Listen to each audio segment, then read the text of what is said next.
Ladies and gentlemen, welcome to Talkcam!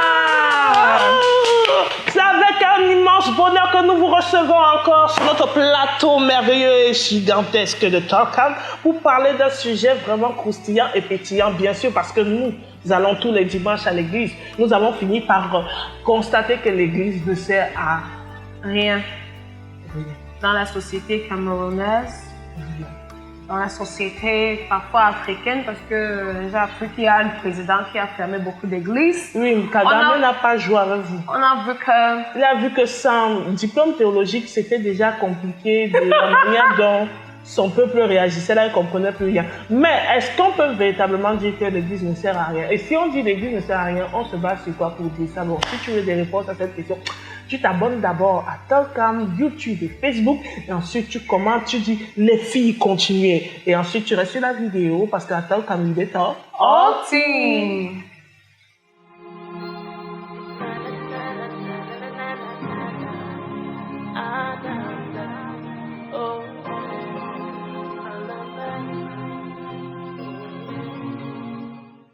Donc aujourd'hui, c'est vrai qu'on ne peut pas dire que l'église ne sert à rien.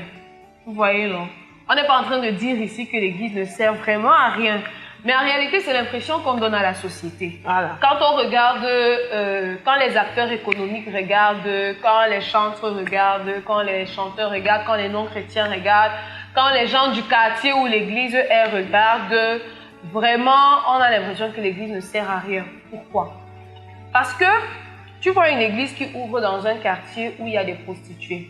À la fin de la journée, il y a toujours des prostituées. 10 ans plus tard, il y a toujours des prostituées. Non, elles ont même elles construit. sont encore plus nombreuses. Elles ont même construit, bâti, enrôlé d'autres filles dedans. Elles ont prospéré. C'est elles qui ont plutôt évangélisé le quartier, en fait. Voilà.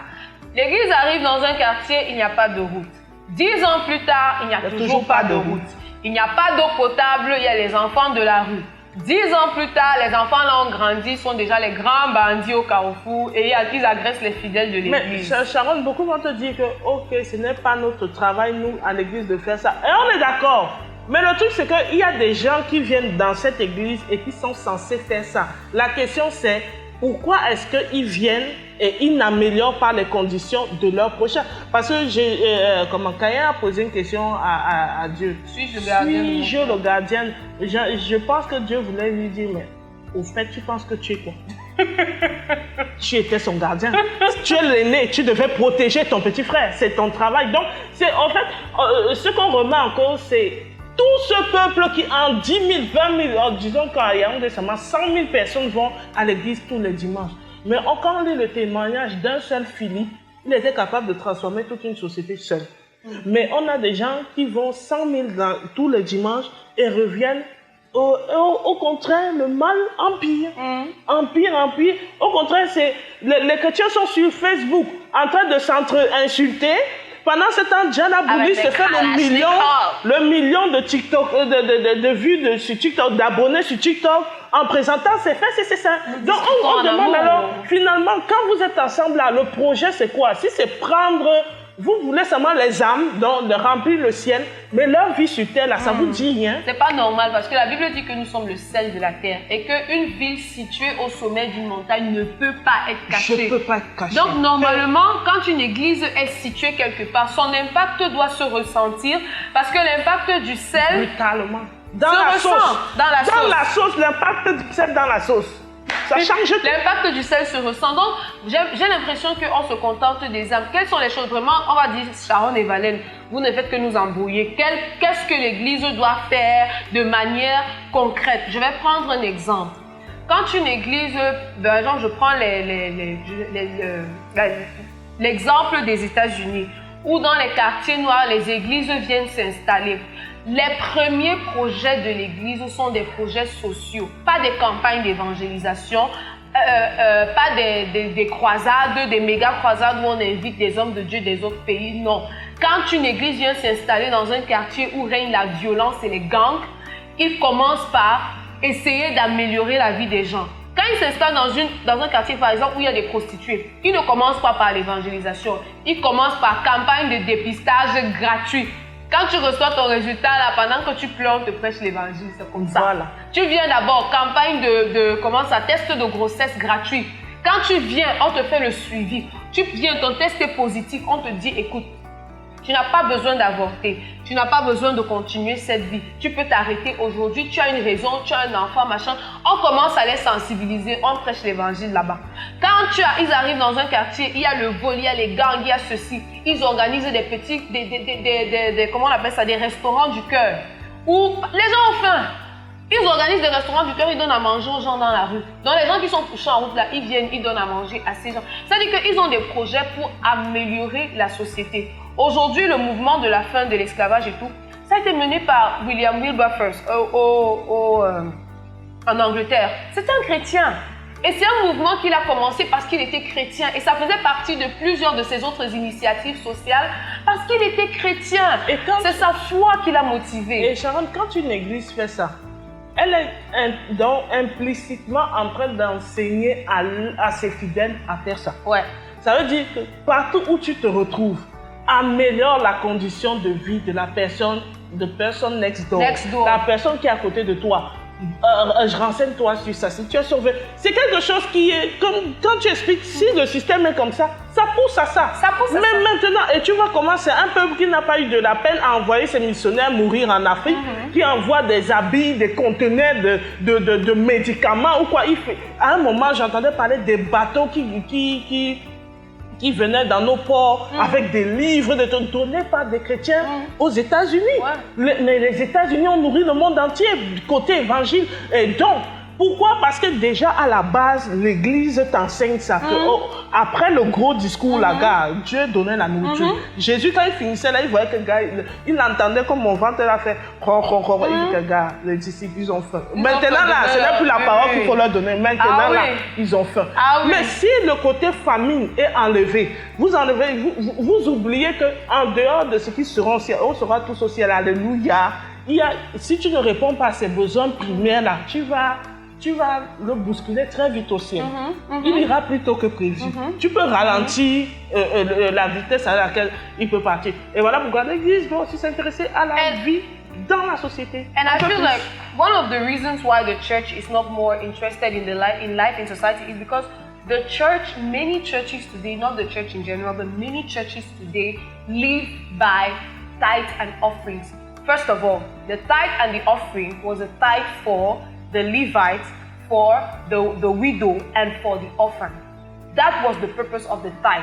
So God, from the beginning, when He said tithe, what He had in mind was the Levites, those people who have left everything to come and stay in the church and serve God in the house of God. The widows, those who have no husbands, no way to, no support.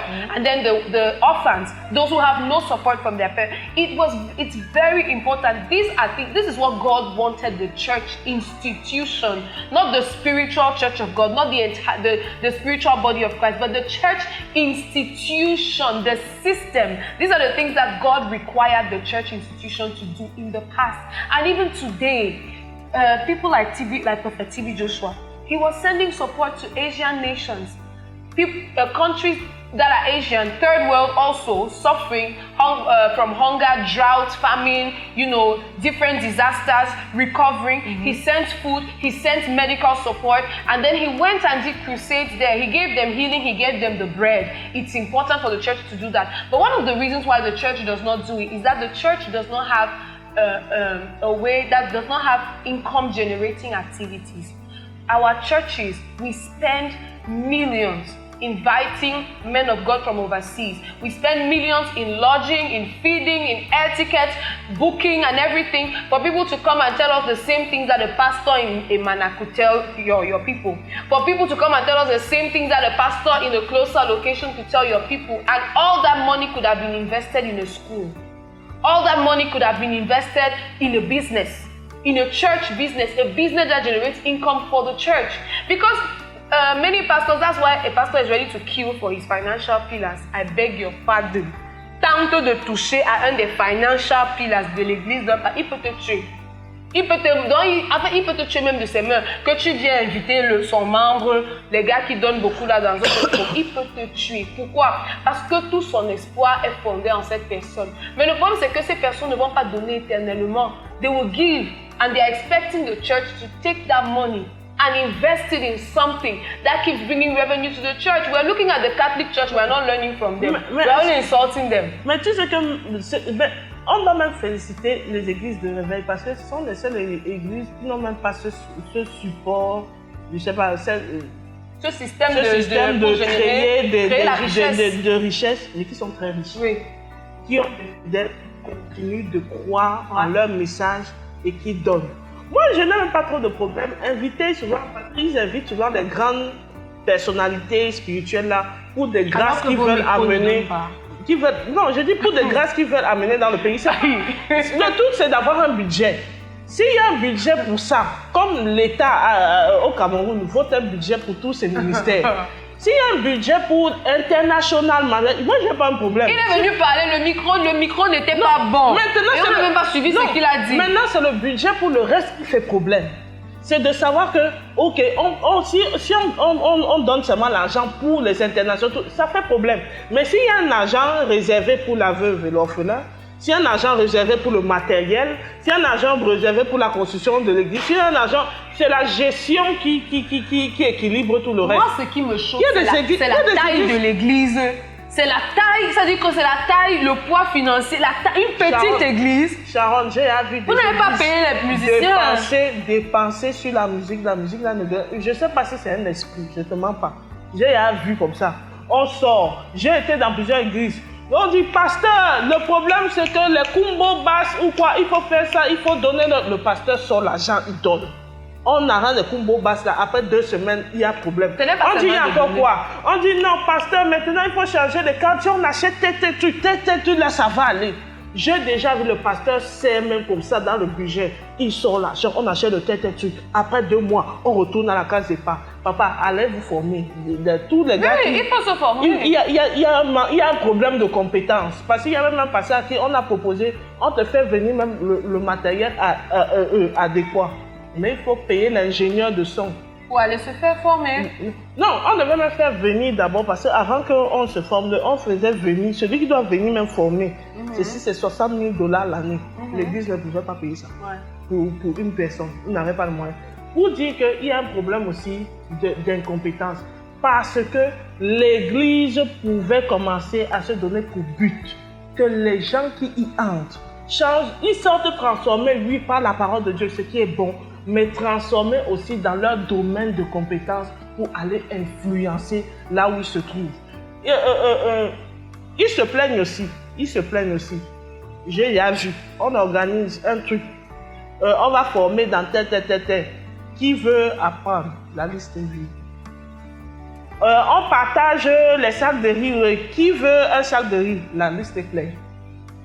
Non. Les mêmes chrétiens. Là, je ne parle. Moi, je ne suis même pas au niveau de former les chrétiens. Je suis juste en train de dire que. C'est ce à quoi l'église sert. Je veux dire que souvent, ils ont même essayé d'amener à tirer. Parce que je veux peser aussi qu'ils essayent. Mais après, ils sont découragés. Comme vous aimez alors seulement la manne, on vous donne la manne, là, on vous donne vos superstars. Regarde, je suis abonné à Indeed.com. On cherche, il y a toujours les demandes, c'est-à-dire on poste toujours des recherches, des postes où on cherche des directeurs techniques pour la chorale. Ce sont des postes payés. On ne cherche pas à savoir si tu es de la même église, c'est des postes payés.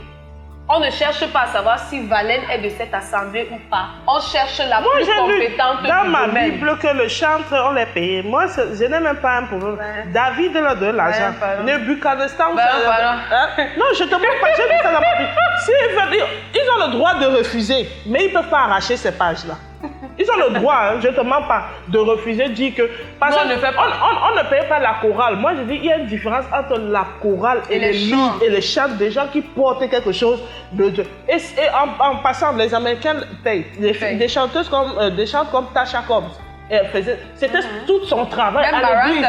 On lui donne l'argent, on lui dit que ma sister, tout ce qu'on veut, c'est l'onction. Donc, toute sa semaine, elle va prier, elle va jeûner, elle va répéter, pour que le dimanche soit waouh. Et ces vidéos-là allaient dans le monde entier.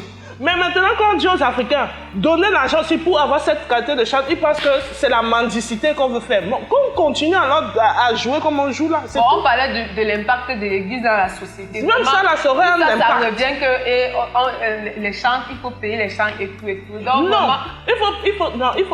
il faut donner, l'ouvrier mérite son salaire. Même quand une église veut que des gens travaillent, fassent un travail, elle ne doit pas se mettre en tête que c'est seulement la gratuité, ma soeur. Mais alors, justement, c'est pour ça que je dis que la raison pour laquelle l'Église, l'une des raisons fondamentales pour laquelle l'Église ne s'investit pas autant dans la société, c'est que l'Église n'est pas lucrative. L'Église n'est pas en train de créer la richesse.